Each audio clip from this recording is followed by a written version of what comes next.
Muy buenos días, maestro Carlos. En nombre de nuestro equipo, queremos agradecerle por brindarnos este espacio para poder conversar con usted.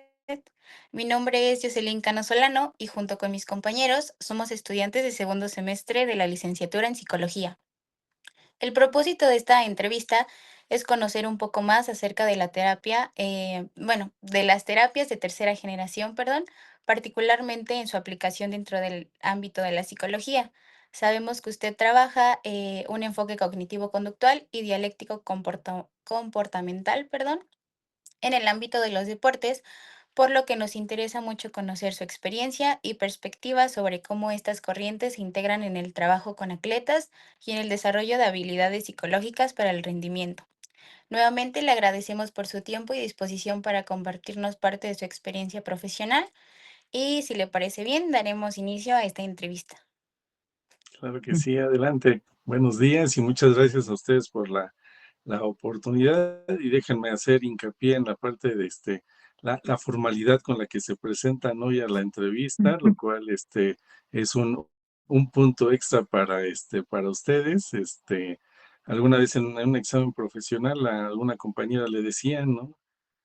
Ya lo eres, ahora parécelo, ¿no? Entonces, también para mí es esta parte importante, no así la mía hoy, pero bueno, déjenles comento que, bueno, vivimos yo creo que en climas similares y aquí hace un frío, tremendo también, ¿no? Pero bueno, agradezco también y si vale la pena hacer esa anotación para la formalidad con la que se están presentando el día de hoy. Gracias.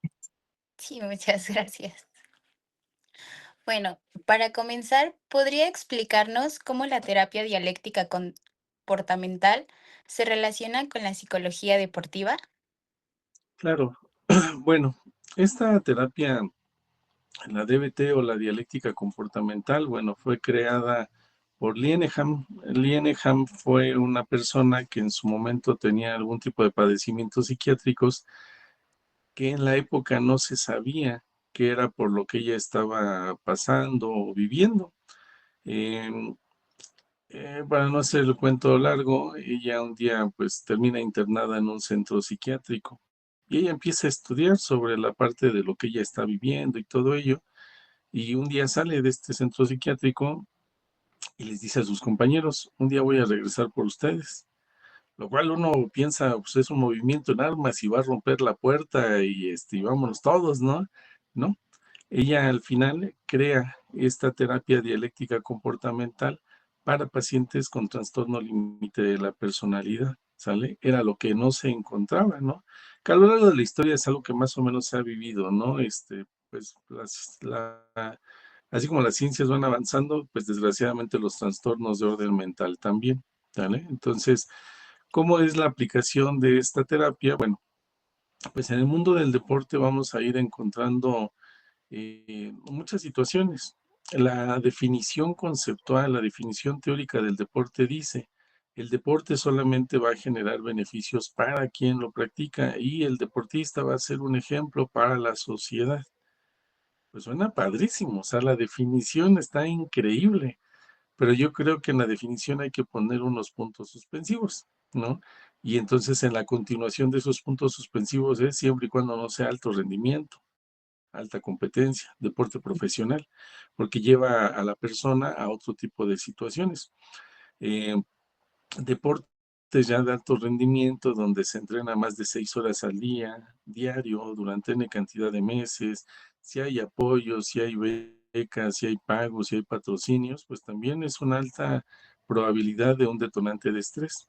Y entonces en esos detonantes hay un punto en donde los trastornos se pueden detonar. Yo lo veo así. Todos tenemos un botón, pero es este botón rojo, ¿no? De las caricaturas donde te dicen, no aprietes ese botón. Y de repente decimos, a ver, vamos a apretar ese botón a ver qué pasa y ¡pum! Detona en alguna situación respecto a algún trastorno específico, ¿no? Eh, y entonces la dialéctica comportamental pues va a ayudar a la parte de ciertas confrontaciones, de ciertos análisis con los pacientes cuando estamos ya en ciertas conductas de riesgo, ¿no? Cabe mencionar que hay algunos deportes, como los deportes extremos, que llevan un correlato ahí, como entrelazado con la TLP. ¿Por qué? Porque el TLP, recordemos que es alguien que le gusta vivir al límite, al riesgo, ¿no? Este, yo no creo que cualquier persona se aviente de un paracaídas o de estos aeroplanos que son como ardillas, o ciertos deportes, ¿no? Del motocross, infinidad de deportes, ¿no? Que llevan, todos los deportes llevan un riesgo, claro que sí, pero hay otros que es un riesgo pues, más alto, ¿no? Entonces lleva un componente cognitivo específico. No sé, por ejemplo, yo trabajo con ciclistas y aquí en el Ajusco, pues las pendientes son muy fuertes, ¿no? Entonces a veces los ciclistas me dicen, muy divertidos y joviales ellos, ¿no? No, bajamos a 120 kilómetros por hora, ¿no? Pero es una bajada y son bicicletas, ¿no? Entonces, salvo su mejor opinión, pues también se ponen en riesgo ellos y en riesgo el conductor, en riesgo el peatón, ¿no? Este, alguna vez una chica de Ironman, que son estos triatletas, pero que hacen distancias muy largas, iba en su bicicleta y de repente un corredor le sale al paso. Ella por esquivar un camión y esquivar al corredor, pues se estrella en una banqueta. No, hombre, se fracturó la clavícula, las costillas, el coxis, se le reventó un pulmón, se le reventó no sé qué cantidad de cosas. Se aventó en cama como 6 meses, ¿no? Este, no creo que ya sea TLP, pero bueno, pues al final hay un riesgo en ello, ¿no? No sé si el corredor sí lo era y dijo, a ver, me voy a atravesar a ver qué pasa, ¿no? Y entonces este tipo de terapias, cabe mencionar, no es una varita mágica, lleva un número de sesiones específicas, pero vamos, en el análisis y en el debate, más medicamento, porque el TLP no puede ser un tratamiento solamente psicológico, también tiene que llevar el acompañamiento psiquiátrico. Vamos a encontrar la regulación y la disminución de las conductas de riesgo en este tipo de deportistas, ¿sale? Difícilmente, y no es mala onda, pero difícilmente vamos a encontrar un TLP en el ajedrez, ¿sale? Entonces, vale la pena mencionarlo. Adelante, por favor.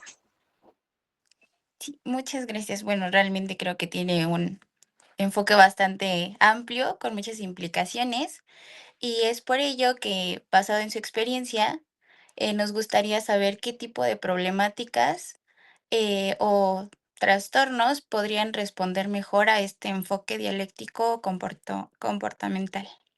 Claro. Yo ubico más en específico dos trastornos.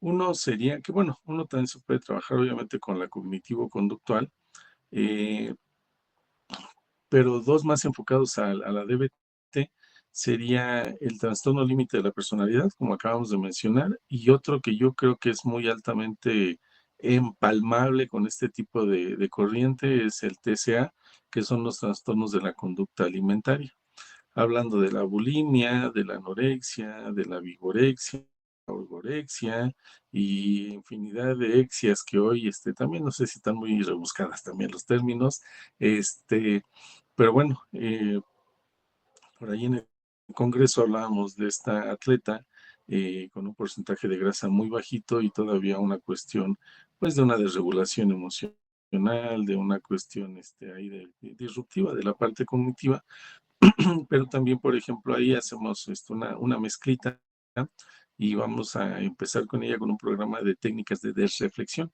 pero la desreflexión desde la parte de la logoterapia también, ¿no? Este tipo de técnicas también lleva al análisis y al debate, a la confrontación también de la persona hacia cierta situación de hábitos, de manías, también hay un poquito combinado con la parte del TOC, ¿no?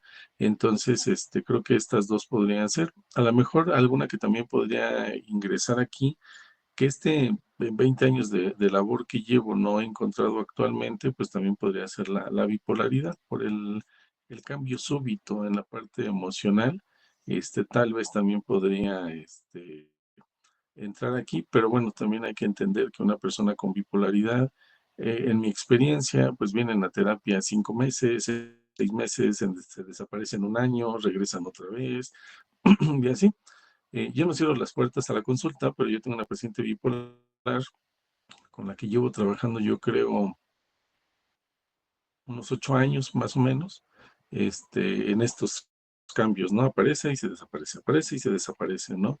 El medicamento lo toma y lo deja de tomar, lo toma y lo deja de tomar, y hay trastornos, tanto el TLP como la bipolaridad, que el medicamento pues tiene que ser como, pues, como respirar, ¿no? Tiene que ser de forma continua, a la parte de llevar el acompañamiento psicológico también, ¿vale? Entonces, serían en una alta probabilidad esos tres: trastornos de la conducta alimentaria, la bipolaridad y el trastorno límite de la personalidad, por el cual fue originada esta corriente terapéutica. Y muchas gracias. Bastante interesante, a decir verdad. Creo que, pues sí, no son a lo mejor como, bueno, la bipolaridad no es tan sonada o tan escuchada en enfoques terapéuticos. Entonces, muchas gracias. Claro. Partiendo de una investigación, también identificamos que una de las herramientas que se utiliza en este enfoque es el mindfulness. ¿Usted ocupa esta herramienta dentro de su terapia? Y si es así, ¿cómo es que la aplica? Claro, es una terapia o una herramienta, bueno, terapia, herramienta, corriente, puede ser, depende del enfoque, ¿no? Varias situaciones yo las utilizo como herramientas porque no es enfocada totalmente la terapia al mindfulness, pero bueno, en esta parte de las terapias de la tercera generación, pues encontramos, ¿no? El mindfulness como la parte de la atención plena. Eh, por ahí en el días anteriores en el Congreso hablábamos, ¿no? Del aquí y el ahora, y que muchas veces eh, no lo vivimos. Estamos como enfocados en qué voy a hacer al rato, y y si todavía no almuerzan, pues ya están pensando qué van a almorzar acabando esta entrevista, y si al rato van que ir al cine, la fiesta, mi disfraz para las fiestas de Día de Muertos, de Halloween, lo que ustedes acostumbren, y vamos siempre muy acelerados, ¿sale? Eh, Aquí, por ejemplo, si hago caso de los atletas, la parte del ajedrez, el año pasado trabajé con un atleta mexicano de nivel mundial, ¿no? Este, en competencias de ajedrez, y la atención y el enfoque de la atención plena para ellos es una herramienta muy específica, porque aparte pues van trabajando contra reloj.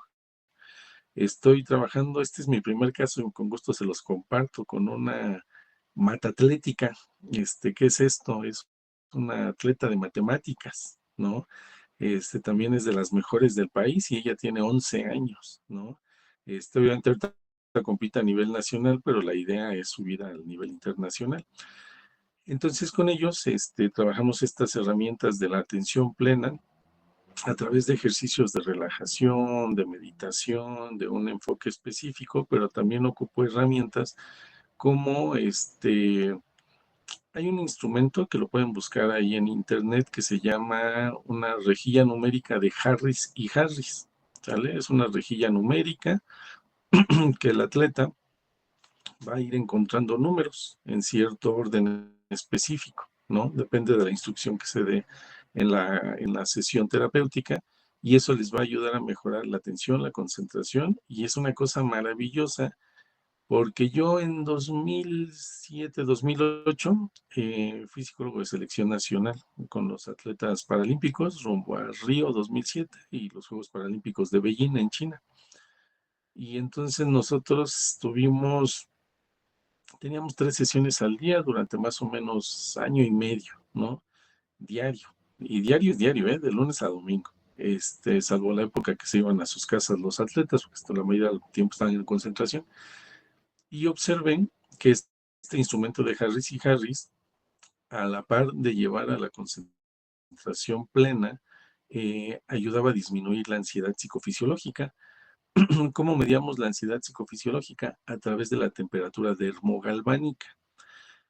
Por poner un ejemplo, nosotros tenemos un dispositivo, este es un celular, pero supongamos, tenemos un monitor.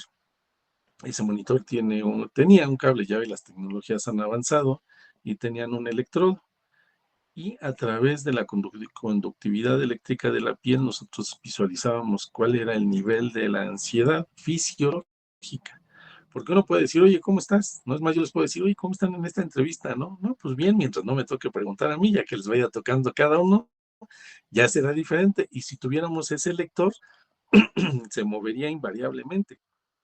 Entonces, con este ejercicio de atención de Harris y Harris, ayudábamos al atleta a centrar su atención a un punto específico que era la competencia, ¿sale? Y y entonces, este instrumento que es una rejilla numérica, un papel con números y un lápiz, una cosa fantástica para atención, concentración, la regulación de la ansiedad y, por ende, la memoria, que en el deporte, no me dejarán mentir, la memoria es un factor primordial en cada uno de los recursos, cómo le pego un balón, cómo lanza un balón, las reglas, qué está permitido, qué no está permitido, inclusive la memoria espacial, ¿no? De, yo ya sé que mi compañero o mi compañera acostumbra a hacer este movimiento, pues me anticipo a ese movimiento y ¿no? Entonces, sí, también el mindfulness o la atención plena, sí es un recurso bastante utilizado en la parte de la psicología del deporte y en otros trastornos, ¿eh? También cuestiones de ansiedad, de depresión, también son muy útiles. Muchas gracias. Y a partir de como toda esta amplitud que hay dentro de lo que se puede aplicar, eh, desde su práctica profesional, ¿por qué es que eligió la terapia dialéctica comportamental como enfoque dentro de las terapias de tercera generación? Ok, muy interesante esa pregunta. Eh, brevemente, Elsa, una línea de tiempo, ¿no? Yo bueno, en la Facultad de Psicología de la UNAM, Campus CEU, tenía yo una formación de psicología laboral. Estaba haciendo mi servicio social y en el quinto semestre dije, esto no es lo mío. Yo siempre fui deportista, ¿no? Me tocó competir a nivel nacional baloncesto. Y un día dije, no, lo mío no es lo laboral. Bueno, pues vámonos, ¿no? Ya en la facultad no había el servicio social, entonces yo creé el servicio social para cursar el servicio social yo, ¿no? Ya mi coordinador de deportes era el que me avalaba, ¿no? Y otros profesores, buenísima onda de la facultad. Comencé mi trabajo en Paralímpico rumbo a Atenas en 2004, también para Juegos Paralímpicos, y ahí empecé con este tema de psicofisiología. Después llegan los Juegos Panamericanos de Río, los Paralímpicos de Beijing, y ahí les comentaba en el Congreso, fallecen algunos familiares de algunas atletas antes, 2 meses, un mes antes de irnos a China, y había que dar ese acompañamiento.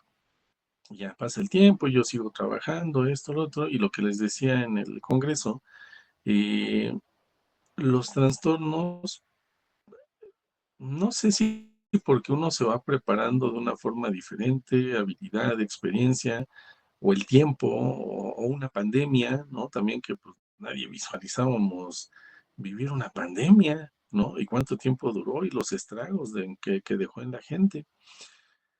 Y entonces al paso del tiempo, pues yo me empiezo a encontrar este tipo de casos de trastorno límite de la personalidad, que llegaban, la mayoría de los casos empezaron a llegar diagnosticados por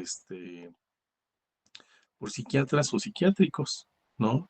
Entonces, yo sí les voy a compartir algo y se los comparto para que ustedes lo apliquen en el corto plazo y al futuro.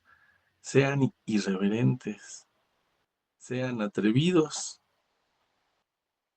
sí, desde la parte ética, desde la parte profesional, sí, claro, pero vamos, el día que les llegue una situación, pues afrontenlo, investiguen, capacítense, prepárense, consulten con sus profesores, consulten con los expertos que vayan conociendo en el camino, ¿no? Y entonces, bueno, yo teniendo grandes profesores, pues yo para ese momento ya había hecho ya la maestría de psicología del deporte, ya había hecho la maestría en terapia cognitivo-conductual, y entonces, pues asesorándome, me dijeron, bueno, pues ahora esto se resuelve con dialéctica comportamental. Entonces yo hice una especialidad en el Instituto Mental de Salud, en el Instituto de Salud Mental de Chiapas, esta especialidad en dialéctica comportamental. Pero entonces yo la hice pues basado en la parte de decir, a ver, las otras corrientes son buenas, pero no son suficientes, ¿no?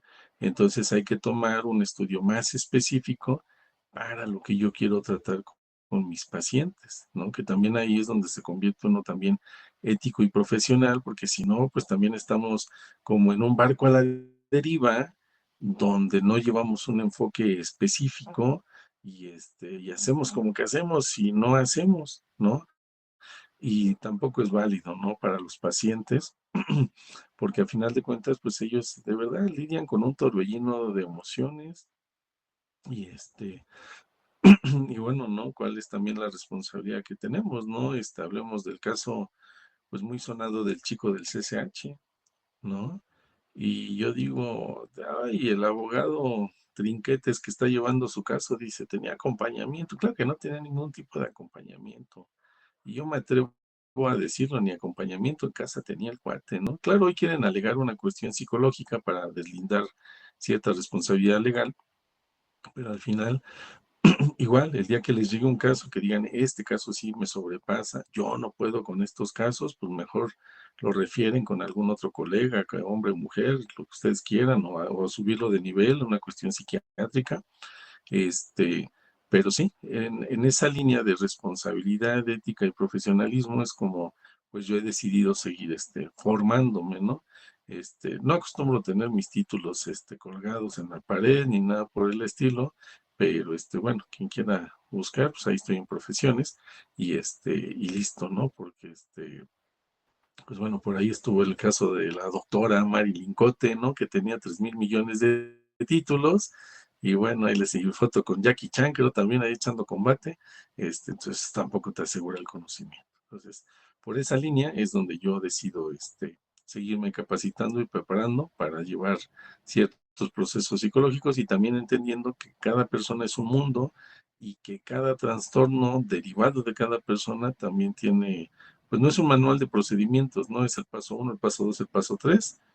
Hay situaciones específicas diferentes. ¿Sale? Sí, muchas gracias. Retomando justamente esta parte que menciona de que pues o algunos otros enfoques o especialidades había cierta insuficiencia, eh, me gustaría preguntarle que teniendo en cuenta que tanto la TCC y las terapias de tercera generación comparten algunas bases cognitivas conductuales y si en base a su, bueno, con base a su experiencia profesional, ¿qué conflictos o diferencias podría identificar entre estas? Pues mira, o miren, perdón, tanto como conflicto, no vería yo un conflicto, ¿no?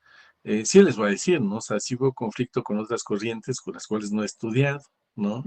Este, les decía a nivel de broma y espero nadie se ofenda de los que escuchan esta entrevista, pero bueno, pues coaching, como que dices, no, pues gracias, ¿no? Para eso uno anda estudiando, ¿no? Este, y a lo mejor otras corrientes. También recordemos que la Ley Federal de Salud Mental, por lo menos en la Ciudad de México, hace un abordaje específico respecto a los trastornos y dice que los especialistas de la salud mental tendrán que tener el grado de maestría o en terapia cognitivo-conductual o en neurociencias, ¿no? De alguna otra forma, pues son terapias basadas en evidencia que dan un enfoque científico, un método científico, y de allí pues lleva esta línea. Eh, la psicología del deporte tiene una base cognitivo-conductual, eso es una realidad. Las terapias de tercera generación son derivadas también de la terapia cognitivo-conductual. El DBT es derivado de cognitivo-conductual también. Y lo único que hasta este momento tengo como diferente es la logoterapia. Pero que si ahí le buscas un poquito, también lleva un enfoque específico, ¿no? Entonces no están tan separadas.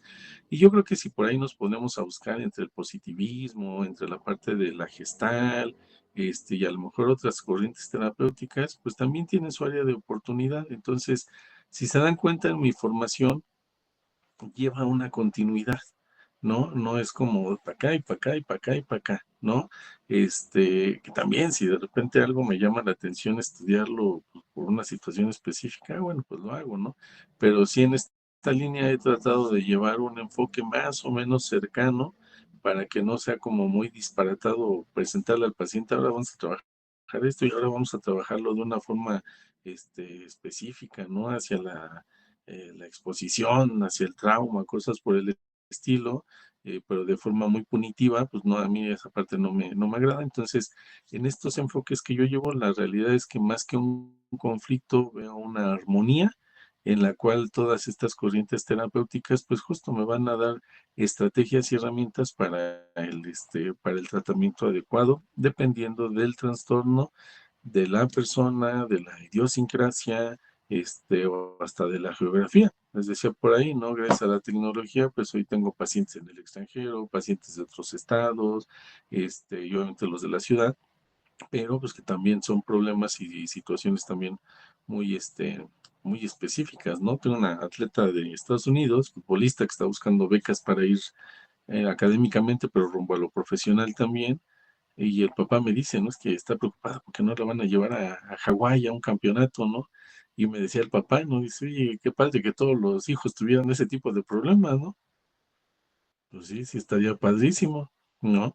Pero entonces, pues sí, es dar un enfoque de acuerdo a las necesidades que cada uno va teniendo, el deporte de iniciación, el deporte profesional, pero también cuando hay que enfocar a los atletas también hacia el retiro, ¿no? También. Entonces, sí, contestando más específica a tu pregunta, pues encuentro más armonía que dificultad entre las corrientes. Claro, ya en los institutos, en las facultades, en las universidades, los cognitivos, los de la gestal, los educativos, ¿no?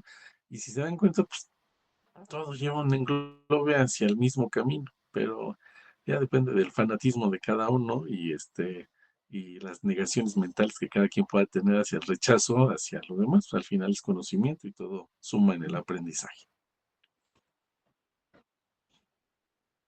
Muchas gracias, maestro. Continuando un poquito con la entrevista, a lo largo de su trayectoria, ¿podría compartirnos un poco más de algún caso clínico donde la DBT haya tenido resultados significativos? Por favor. Claro, sí, sí, sí. Apenas tuve el trabajo con una paciente, 16 años. Aquí tengo un tema porque su psiquiatra decía que el trastorno límite de la personalidad se le podía diagnosticar hasta los 18 años, ¿no? El paciente tiene 16 años. La paciente ya había intentado suicidarse por lo menos 5 veces. La paciente tiene trastorno de la conducta alimentaria, depresión, ansiedad, tiene dismorfia corporal y por ahí creo que ya, ¿no? O sea, si echan cuenta son como 6, ¿no? Más algún tema de adicción y más algún consumo de drogas y alcoholismo. Obviamente evitando y compensando todo lo demás. Venía ya de como 5 o 6 psiquiatras, venía como de 15 psicólogos cuando llega conmigo, ¿no?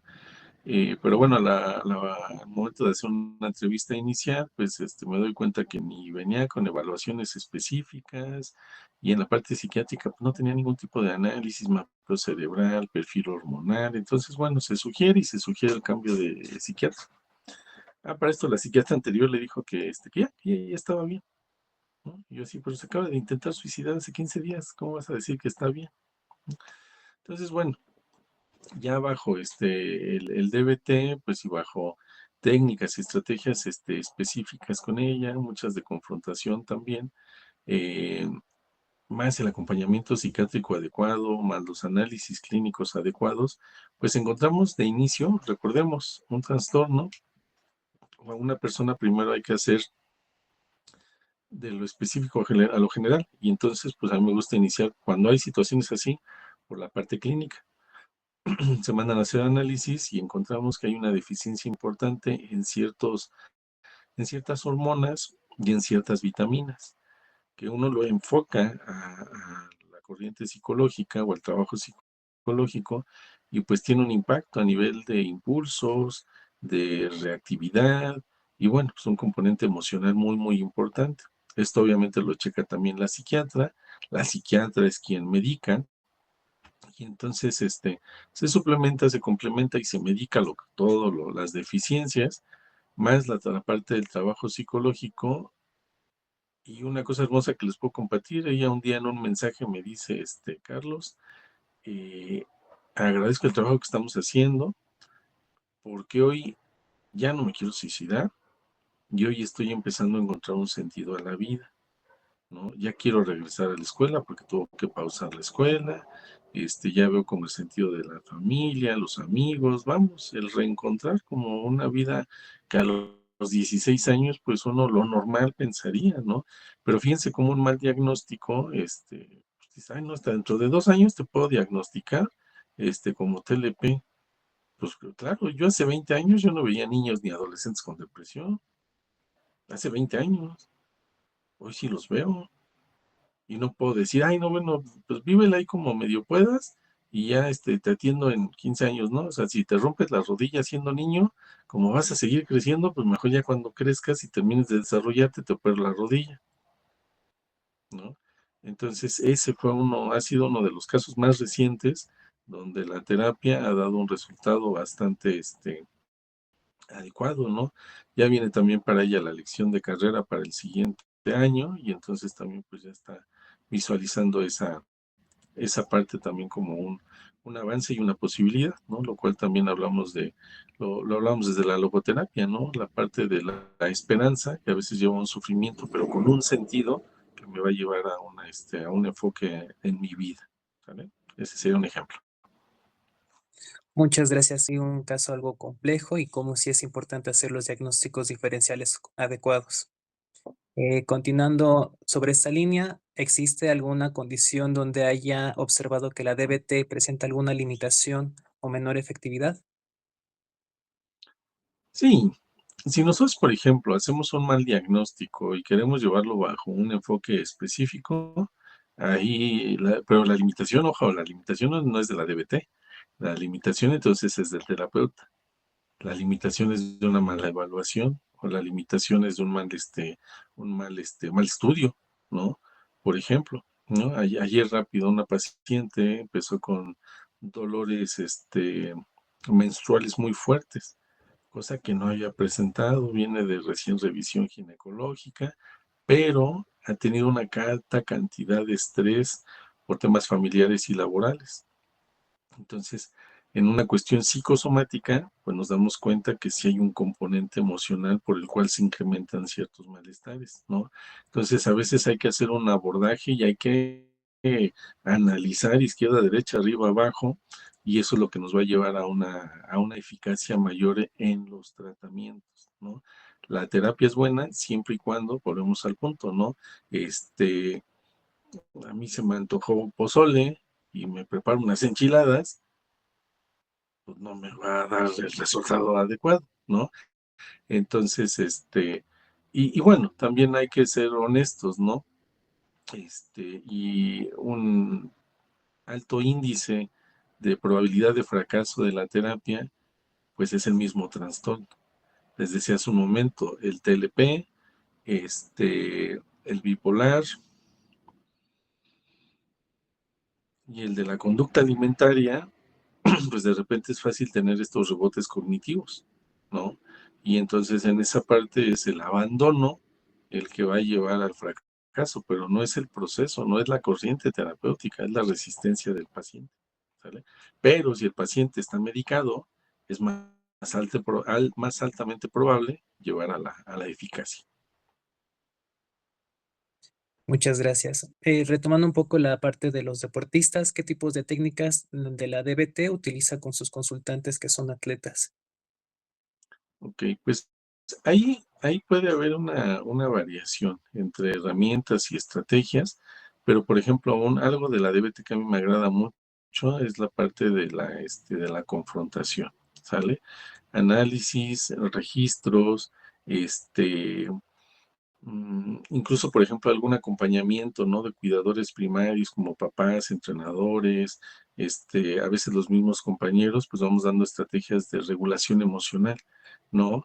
A veces, bueno, cuando se tiene un cuidador primario, pues también se le enseñan como técnicas de respiración, ¿no? Para que él o ella puedan tener una regulación más adecuada, una contención. En la DBT también, combinado con la TCC, pues también el tiempo fuera, ¿no? Como una situación específica, porque en ellos hay una alta volatilidad emocional, ¿no? Entonces, sobre esas, serían como unas de las más específicas. Claro, el bagaje es muy, muy amplio, pero yo serían como las que hago. Alguna vez en fútbol americano, pues la- la organización del deporte es diferente porque el jugador de americano puede entrar y salir, entrar y salir, entrar y salir, ¿no? Pero así una jugada, dos y regresa, a diferencia de otros deportes o a diferencia de deportes donde sales y ya no puedes entrar, ¿no? Como el fútbol. Entonces se le da alguna estrategia de regulación al atleta, lo centras en la atención plena y entonces regresa a su actividad deportiva, ¿no? Claro, cuando son deportes que llevan un poquito de tiempo, si tienes un nadador de 50 metros, un corredor de 100 metros, pues no hay, bueno, lo preparas antes o ya no lo preparaste, tienes entre 9 segundos y 12 segundos para que ellos ejecuten su actividad. Muy interesante. De mi parte, como última pregunta, ¿qué diferencias ha notado trabajar la DBT de forma individual y de forma grupal, si es que la llega a aplicar? Esa sí no la he aplicado de manera grupal. Ese sí es como son procesos más específicos, lo que comentaba hace un momento, ¿no? Por ejemplo, TCC sí, psicología del deporte sí, terapias de tercera generación, mindfulness en manera grupal, sí. Pero la TLP, perdón, el DBT para TLP, por ejemplo, eh, pues yo lo pondré así, ¿no? Y entonces imagínate tener una sesión grupal y no sé si alguna vez jugaron el Buscaminas, ¿no?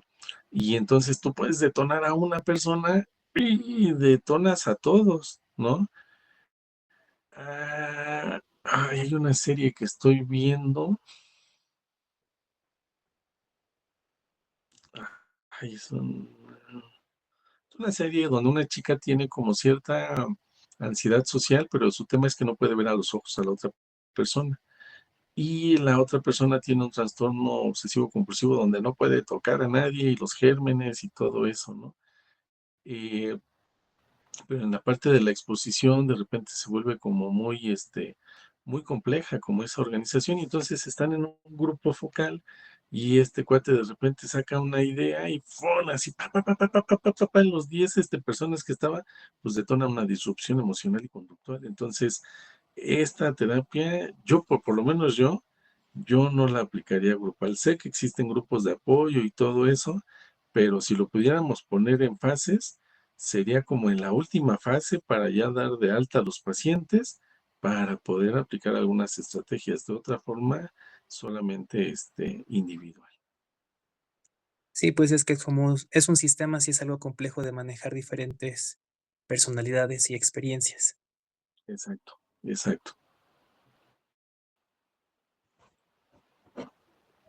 Hola, buenos días. Un gusto conocerle. Buenos días. Un Continuando gusto en el esta mío. línea sobre los deportistas, yo le quería preguntar si podría describir un ejemplo práctico de cómo aplicaría las técnicas o ejercicios de autorregulación en un consultante o atleta paralímpico. Bueno, maravillosa esa pregunta. Y bueno, una de las estrategias de autorregulación es la relajación de Jacobson, que habla de una contracción muscular y habla de respiraciones, ¿no? Esa técnica también nos ayuda con la parte que comentaba hace un momento, con la parte de la ansiedad psicofisiológica, ¿no? Disminuyes también la tensión muscular, pero sin disminuirla tanta para que el atleta tenga que reaccionar de forma adecuada en su deporte. Otra también para esa regulación es la respiración diafragmática, que también nos ayuda a ubicar al atleta en el aquí y en el ahora, y con ambas estrategias disminuyes la ansiedad. La técnica de Harris y Harris, también una cosa extraordinaria para la parte de atención, y lo que decía también como un encadenamiento, pues lleva a una regulación emocional. Entonces, esas tres estrategias son maravillosas previa a una competencia. Si algún día les toca acompañar a atletas, esto se prepara antes del calentamiento físico, yo le llamo un calentamiento cognitivo, y el atleta, algunos entrenadores en fútbol americano me decían, ¿qué les hiciste, no? Porque empezaba el partido y en la primera jugada patada, si nos tocaba recibir la patada, fum, fum, fum, fum, anotación, ¿no? Y así nos pasó una temporada completa, ¿no?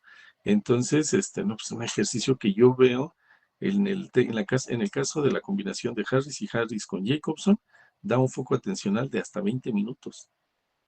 Quien practica deporte 20 minutos es un abismal. Y cuando tienes un atleta de 10 segundos, 15 segundos su competencia, hombre, le das 3 patadas de natación de ventaja.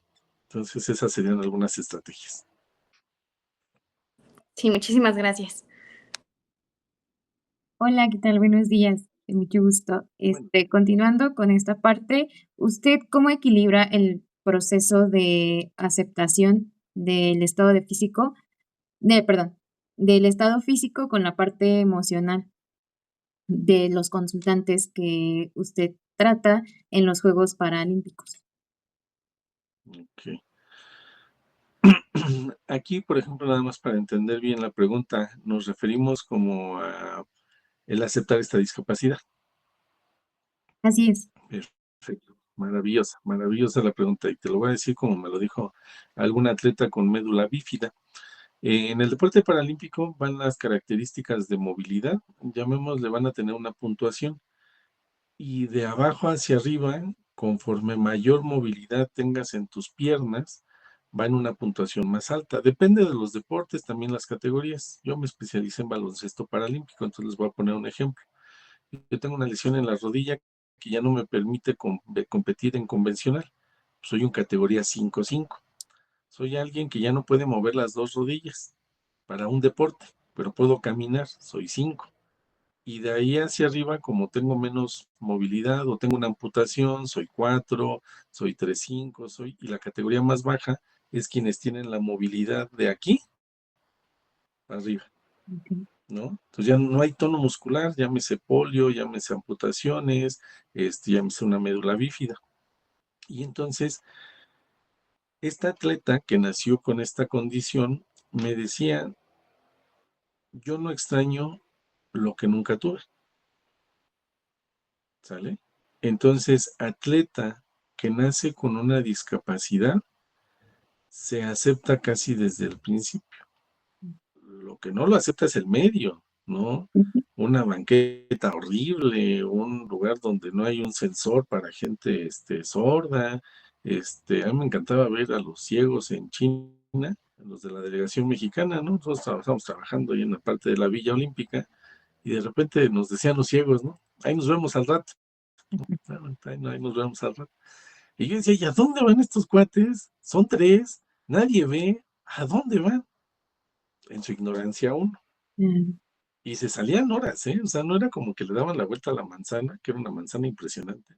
Ya regresaban, pues, por otros sentidos ellos, ¿sale?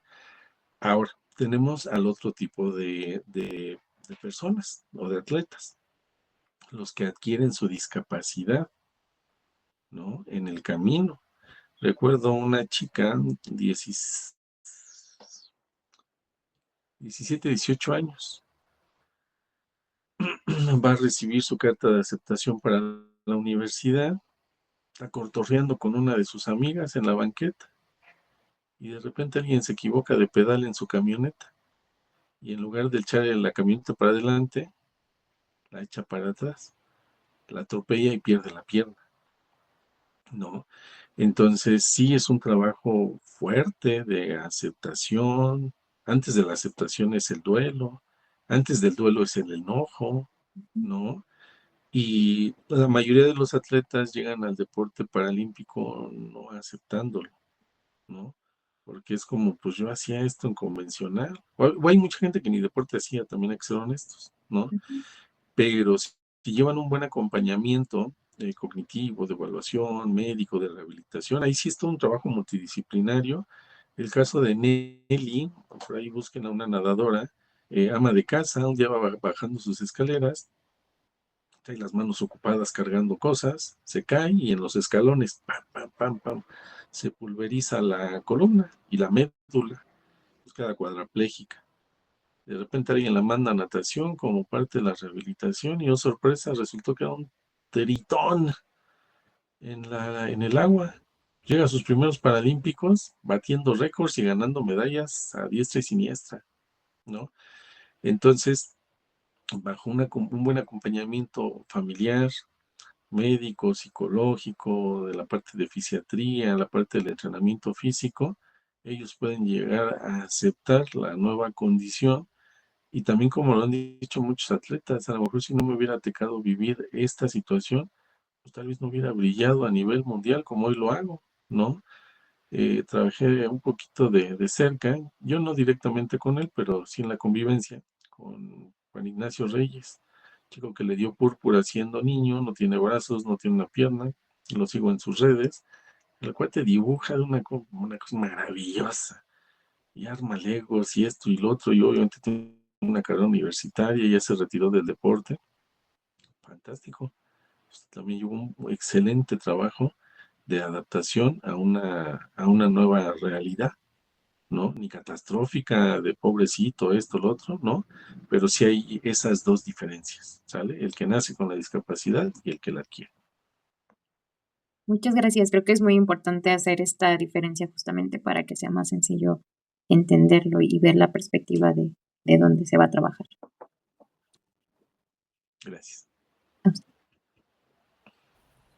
Buen día, mucho gusto. Siguiendo Venga, con esta línea de las habilidades del deportista, bueno, ¿usted qué habilidades considera que debe desarrollar un psicólogo deportivo? maravillosa. Muy, muy buena tu pregunta. Y la primera que tenemos que desarrollar es la tolerancia a la frustración. Tener, pues, un acompañamiento psicológico también, eso es muy importante. Nosotros regresamos de Beijing con el 6º lugar. Y de repente era como, pues no, queríamos pues, los 3 primeros, ¿no? Pero pues no te das cuenta de muchas situaciones y pues que al final pues van los mejores a unos olímpicos, ¿no? Entonces también esa parte, ¿no? El trabajo del psicólogo deportivo es también no tener protagonismo, ¿no? No hay que salir en la foto siempre que levantan la copa a los atletas, eso nos lo enseñó el doctor Buceta, pionero de la psicología del deporte, un doctor español.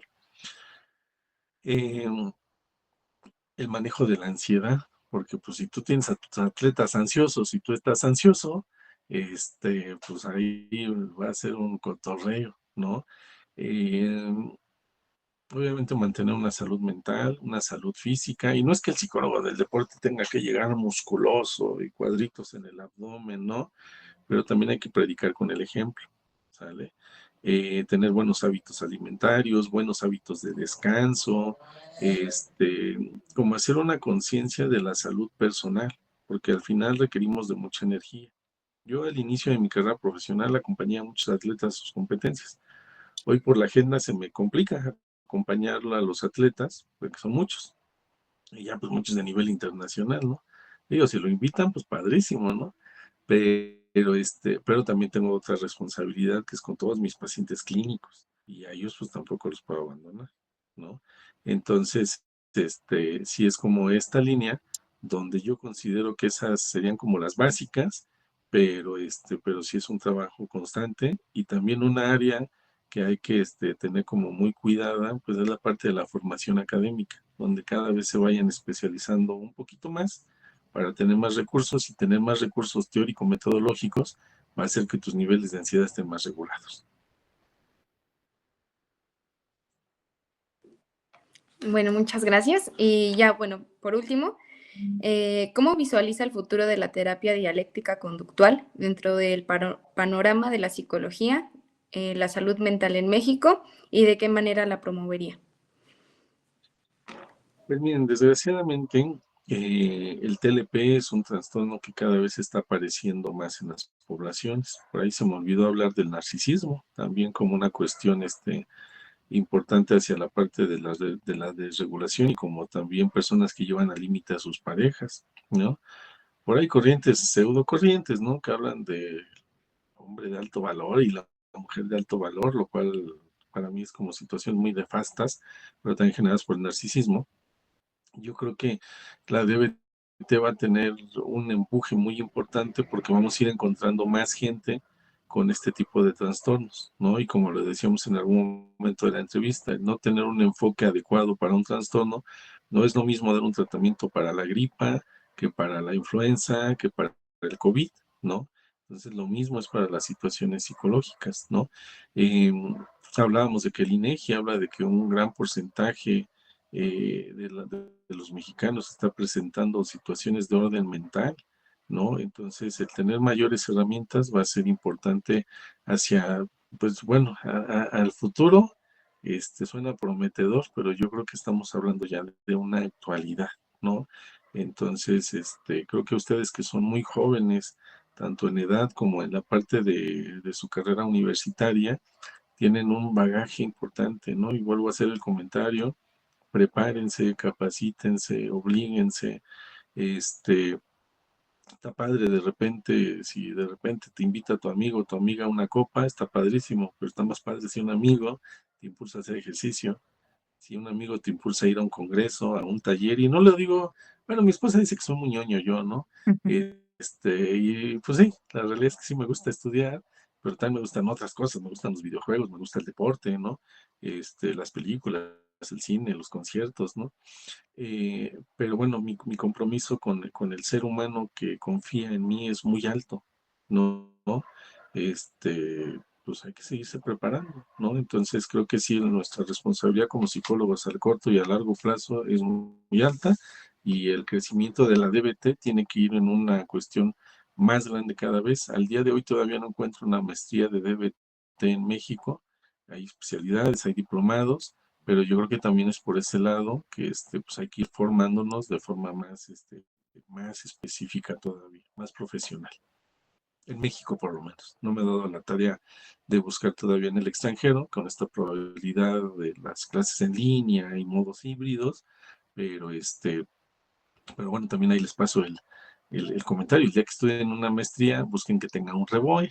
Si no tiene un REBOE, no les van a dar una cédula y entonces, pues muchas gracias por la inversión, pero no tiene una validez, ¿sale? A menos que sea con un tratado de La Haya, entonces ahí es diferente.